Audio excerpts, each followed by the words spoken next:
طالبانو هغه کارونو ته ملا تړلې چې د جمهوري نظام چارواکي په کولو کې پاتې راغلي.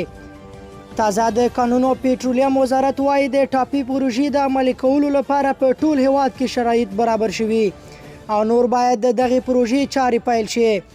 د دغه وزارت سرپرست شیخ شهاب الدین دلاور په وینا اسلامي امارت د ټاپي پروژې د کار او فعالیت د پیلولو غوښتونکی دی.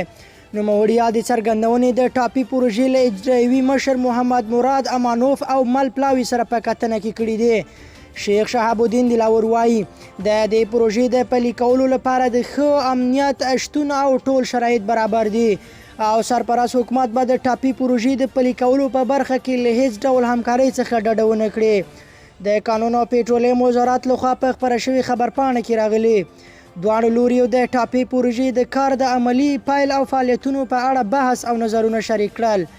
ټاپي پروژه د افغانستان اقتصادي غوړېدا لپاره تر ټولو مهمه پروژه بلل کیږي. د چارو شنونکي وایي د یادې پروژې پر وړاندې سیمه ییزې سیاسي سیالۍ د دې سبب شوي چې عملي کارونه یې پیل نشي. د سیاسي چارو شنونکي سید اکبر اغا په دې اړه وویل د ټاپي پروژې پر وړاندې له هغه پیله سیاسي ناندرۍ وې. نوموړي دغه راز پر ترکمنستان، پاکستان او هند غږ وکړ چې د ټاپي پروژې له پلي مخکې له اسلامي امارات سره سیاسي تعامل وکړي.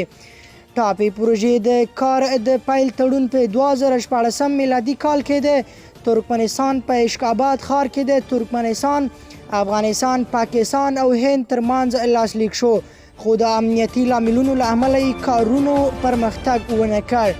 د یادې پروژې اصلي هدف له ترکمنستان څخه افغانستان، پاکستان او هند ته په کال کې د 33 میلیارد متر مکعب ګازو لیږدول دي.